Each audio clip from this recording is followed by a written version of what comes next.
Hello, it's Judy Edwards from Lady So-and-so. We've come to the Jurassic Coast to meet Philip Jacobs from Snow Leopard Designs and the Kaffe Fassett Collective. We're so excited.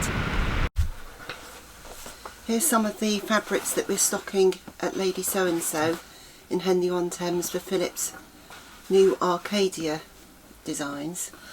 Let's have a look. Ah yes, this one is the Viola's, and this one was based on some old antique lithographic prints I found on eBay, as it happens, of pansy flowers, and they were so densely jumbled together that I thought they were just fantastic. So I put them together and repainted them as a really dense all over Viola design, and it's gone down. They've taken it down very slightly in scale, as they thought the slightly smaller scale would work better for patchwork quilting, which I didn't have a problem with. So that's Viola's, which comes in several colourways, and this one here is called Carp and Petals, and that's actually inspired by a Japanese woodblock print, an old antique one I saw, of these carp swimming under the petals which have fallen on the temple pond. The wind's come down off the mountain and it's shaken the cherry tree, and all the petals have landed on top of the carp pond, and there you've got the fish swimming away underneath the petals. And somewhere here, that's my original artwork for Carp and Petals. But it's not that same colourway. It's not you the didn't same. Have the royal blue. No. Often in production the colourways get changed so they coordinate with each other. But that's my original artwork colourway. So when I do my original colourways, they don't necessarily all coordinate. And for patchwork quilting, the people at Free Spirit often like the colours to coordinate. And this is the, I'm not sure what this colourway is called, but it's more a sort of a really nice browny, orangey black one. And the way we came up with that colourway was, it was the exact colours I painted up for my farmyard feathers design, and these feathers I'd found down at my local farm shop near my summer studio in Dorset, and the farmer's wife there collects for feathers for me, so when I go and buy my supplies she gives me the latest feathers which have fallen off her bantam hens and her turkeys. So that's the sort of sepia colourway of farmyard feathers, which I think works really well. It's a nice all over feather design. And you've got some coordinating eggs. Yeah. Are those hen's eggs or dinosaurs' eggs? No, they're definitely not dinosaur eggs. I think they're bantam hen eggs, again from the same farm shop.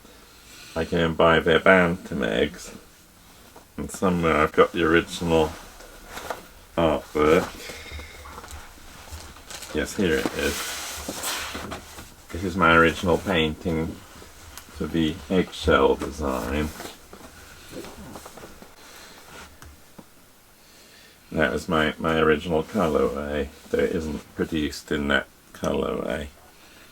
But I was fascinated by putting all the different textures together in different colours and having it in repetition. So as a textile designer, I'm riveted by repetition.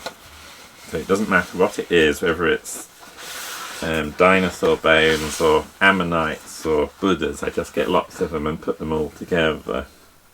In that case it's feathers. But here's some ammonites. Ah, yeah. That's a good example of the Ammonite design.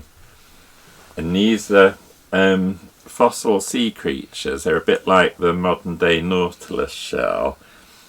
And these were all swimming around happily in the Jurassic Sea with the pliosaurs and plesiosaurs and ichthyosaurs, while the land dinosaurs were running around on the land.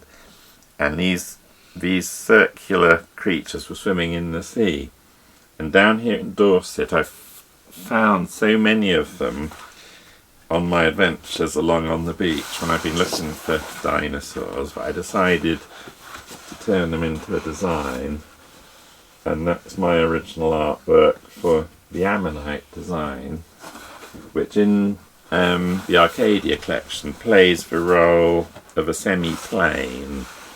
So it's good in a collection to have a design that from a distance works like a solid. So it's like you're seeing a solid block of colour.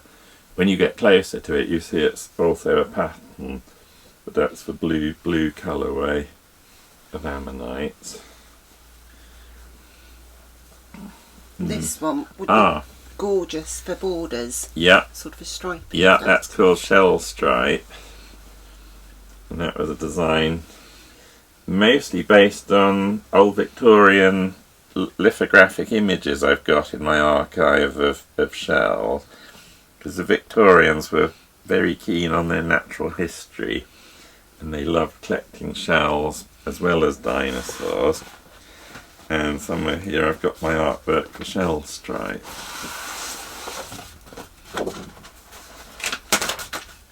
So there's shell stripe artwork. And though before, for the Kaffe Fassett Collective, I've done all over shells.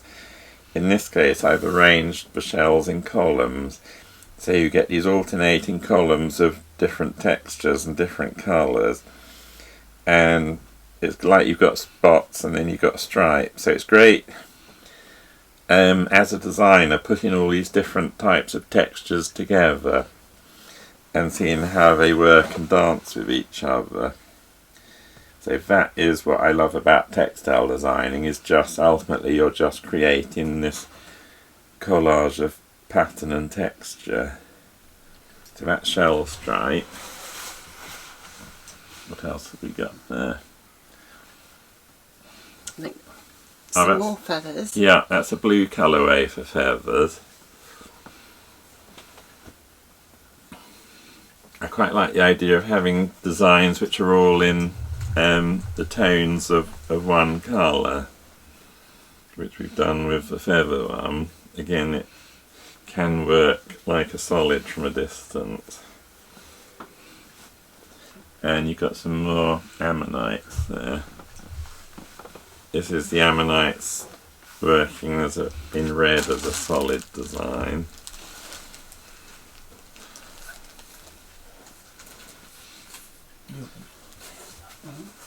And this is the ammonites on a lighter ground. That's them on the blue.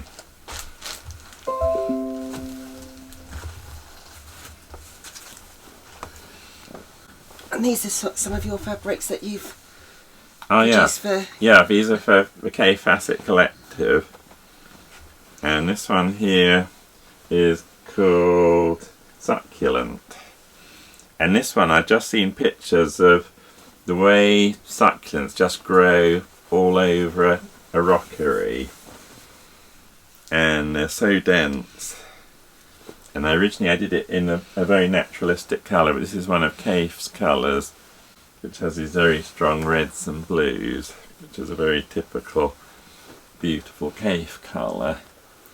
And in my opinion, I love working with Kaffe, because I think Kaffe is the best colourist in the world.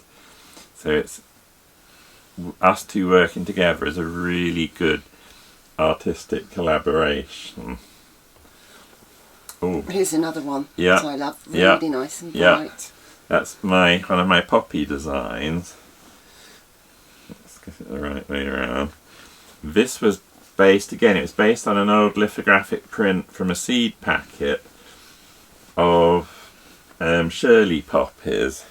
And Shirley poppies was a hybrid of the common corn poppy, which interestingly grew naturally in a vicarage of a garden of Shirley, which is near Croydon in South London in the 19th century. And that's one of Kaffe's colours, so that very strong green and the yellow background and the pinks and the blues all singing together. Is this maple leaf? Ah yes, that's maple leaf. This one I based on an old Japanese woodblock print which I've got in my archive. So it was designed in about the 1920s, and it was just a very small little print which wasn't in repeat, so I developed it into a fully repeating design. And the original idea in Japan would have been intended as kimono fabric, so it worked very well as a good multi-directional quilting fabric. So I can't remember what that one's called even. Lacy leaf. Okay, so that's lacy leaf, which is actually a Japanese maple. That's lacy leaf. And then there's another colourway of the succulent. That's a sort of red and mauvey variation on the succulent. There you go. And that again, it's totally multi-directional, and in each of the KFC collections I try to have one design which I think of as the epic masterpiece, and for me in this group this one was the masterpiece, and it's because of its multi-directionality and with Kaffe's colours it's very, very usable. I'm going to remember that term, the epic masterpiece. Epic masterpiece.